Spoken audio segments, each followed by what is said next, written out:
సింగరేణి భవిష్యత్తుపై తెలంగాణలో రాజకీయ విమర్శలు ప్రతి విమర్శలు కొనసాగుతున్నాయి. సింగరేణిని కాంగ్రెస్ బీఆర్ఎస్ ప్రభుత్వాలే ఆర్థికంగా దెబ్బతీశాయని భరోసా యాత్రలో బీజేపీ ఆరోపించింది. గత ప్రభుత్వాల హయాంలో సుమారు 56,000 కోట్ల రూపాయలను అడ్డగోలుగా వినియోగించి సంస్థను నష్టాల్లోకి నెట్టారని విమర్శించింది. మరోవైపు సింగరేణిని ప్రైవేటీకరించే ఆలోచన కేంద్ర ప్రభుత్వానికి లేదని సెంట్రల్ మినిస్టర్ కిషన్ రెడ్డి స్పష్టం చేశారు. ప్రైవేటీకరణ పేరుతో ప్రతిపక్షాలు కార్మికులను తప్పుదోవ పట్టిస్తున్నాయని బీజేపీ నేతలు మండిపడ్డారు.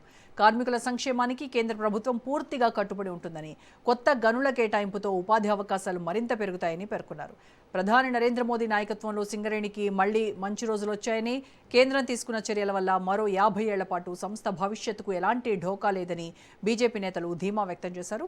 దీనికి సంబంధించి పూర్తి ఇన్ఫర్మేషన్ మా ప్రతినిధి రాజు హైదరాబాద్ నుంచి లైవ్లో అందిస్తారు.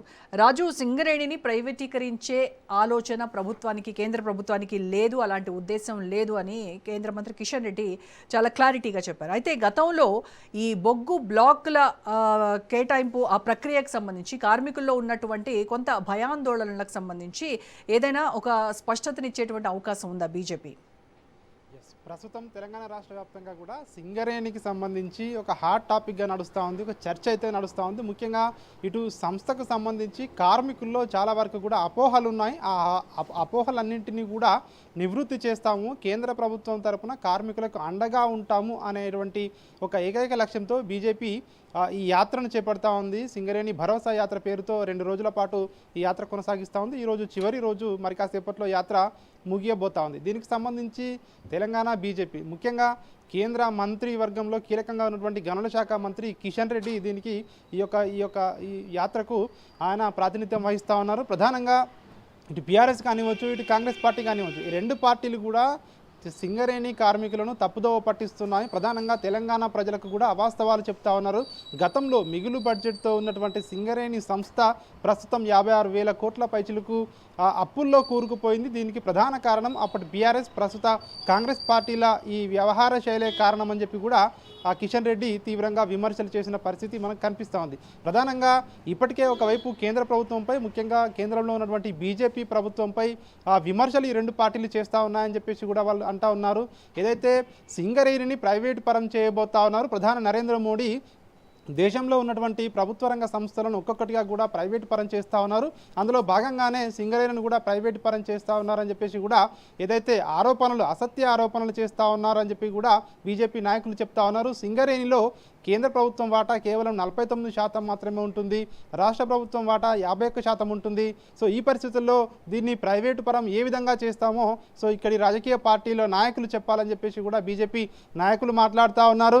అంతేకాకుండా గత 20 సంవత్సరాల నుంచి కూడా పెండింగ్లో ఉన్నటువంటి తాడిచెర్ల గనులకు సంబంధించి సింగరేణికి అప్పగించడంలో ప్రధానమంత్రి నరేంద్ర మోడీ, కేంద్ర ప్రభుత్వం ప్రత్యేకంగా చొరవ తీసుకొని ఎక్కడా కూడా లీగల్గా ఇబ్బందులు రాకుండా అటార్నీ జనరల్తో ఎప్పటికప్పుడు సంప్రదింపులు చేసుకొని న్యాయ సలహా తీసుకొని ఎక్కడా కూడా సుప్రీంకోర్టులో భారతీయ మజ్దూర్ సంఘ్ కార్మికుల పక్షాన బలంగా వాదించి ఎక్కడా కూడా న్యాయపరమైనటువంటి చిక్కులు లేకుండా ఈ యొక్క గనులను సింగరేణికి కేంద్ర ప్రభుత్వం అప్పగిస్తే సో దాన్ని కూడా రాజకీయం చేయాలని కాంగ్రెస్ పార్టీ, బీఆర్ఎస్ పార్టీ నాయకులు చూస్తూ ఉన్నారని చెప్పేసి కూడా బీజేపీ నాయకులు మాట్లాడుతున్నారు. ముఖ్యంగా ఈ యాత్ర పేరుతో కార్మికులకు ఒక భరోసా కల్పించేందుకు ఈ యాత్ర చేస్తూ ఉన్నామని చెప్పి బీజేపీ నాయకులు చెప్తా ఉన్నారు.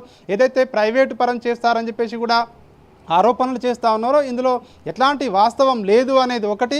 రెండవది, రాబోయే రోజుల్లో ఈ తాడిచెర్ల గనులను సింగరేణికి అప్పగించారు కాబట్టి రాబోయే రోజుల్లో మరింత మందికి ఉపాధి సింగరేణి ద్వారా కలుగుతుంది, ఆ విధంగా సింగరేణి సంస్థ మరింత బలోపేతం అవుతుందని చెప్పి కూడా బీజేపీ నాయకులు చెప్తా ఉన్నారు. రాబోయే రోజుల్లో ఖచ్చితంగా సింగరేణిలో ఏదైతే మరింత బొగ్గు ఉత్పత్తి పెరగబోతా ఉంది, తద్వారా సంస్థకు, తెలంగాణ రాష్ట్రానికి ఆదాయం పెరగబోతుందని చెప్పేసి కూడా బీజేపీ నాయకులు చెప్తా ఉన్నారు. దీనికి సంబంధించి ఏదైతే రాబోయే రోజుల్లో ప్రజల పక్షాన ఇప్పటికే ఇటు సింగరేణి కాకుండా ఏదైతే తెలంగాణలో ఉన్నటువంటి ఇతర సమస్యలపై కూడా పోరాటం చేస్తామని చెప్పేసి బీజేపీ నాయకులు చెప్తా ఉన్నారు. దీంతోపాటు గత కొన్ని రోజులుగా కూడా మనం చూస్తూ ఉన్నాము, తెలంగాణలో బీజేపీ నాయకులు క్షేత్రస్థాయిలో పర్యటనలు ముమ్మరం చేశారు. ముఖ్యంగా ప్రధానమంత్రి నరేంద్ర మోడీ పర్యటన తర్వాత తెలంగాణలో ప్రజా సమస్యలపై బీజేపీ పోరాటం అయితే ఎక్కుపెట్టింది. దీనికి సంబంధించి రాబోయే రోజుల్లో మరింత అగ్రెసివ్గా ప్రజల్లోకి వెళ్లేందుకు బీజేపీ నాయకులు సిద్ధమవుతా ఉన్నారు. ముఖ్యంగా గతంలో బీఆర్ఎస్ పార్టీ ఇచ్చినటువంటి హామీలు కానివచ్చు, రాష్ట్రాన్ని అప్పులపాలు ఏ విధంగా చేసిందనే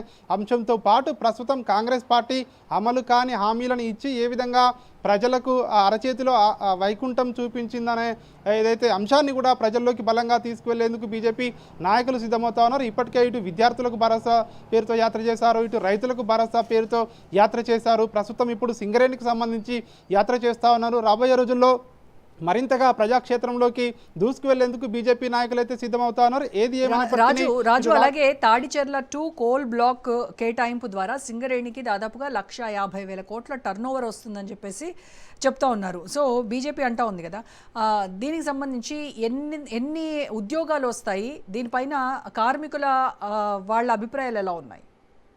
ఇప్పటికే ఇటు బీజేపీ నాయకులు చెప్తా ఉన్నారు, ఇప్పటికే ప్రస్తుతం ఎవరైతే పర్మనెంట్ ఉద్యోగాలు ఉన్నాయో సింగరేణిలో వీరు కాకుండా ఇటు అవుట్సోర్సింగ్లో పనిచేసే ఉద్యోగాలకు ఈ తాడిచెర్ల గణనను సింగరేణికి కేటాయించడం వల్ల వారికి కూడా ఉపాధి మరింతగా పెరుగుతుంది.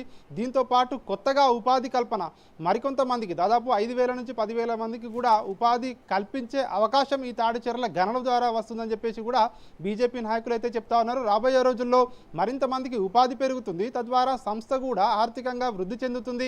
తెలంగాణ రాష్ట్రానికి ఇది తలమానికంగా మారబోతా ఉంది అని చెప్పేసి కూడా బీజేపీ నాయకులు చెప్తా ఉన్నారు. గతంలో వైఎస్ రాజశేఖర రెడ్డి హయాంలో ఉన్నటువంటి తాడిచెర్ల గనులను సింగరేణికి కేటాయించాలని చెప్పేసి కూడా అప్పటి నుంచి ప్రతిపాదనలు ఉన్నా కూడా ఇన్ని సంవత్సరాలు అది సాధ్యం కాలేదు. కానీ ప్రధాని నరేంద్ర మోడీ తీసుకున్నటువంటి నిర్ణయం వల్ల ఇది సాధ్యమైంది. కేవలం బీజేపీయే, కేంద్రంలో ఉన్నటువంటి బీజేపీ తెలంగాణను పట్టించుకోవడం లేదని చెప్పేసి కూడా పెద్ద ఎత్తున ఒకవైపు ప్రతిపక్ష పార్టీలు విమర్శలు చేస్తూ ఉన్నాయి.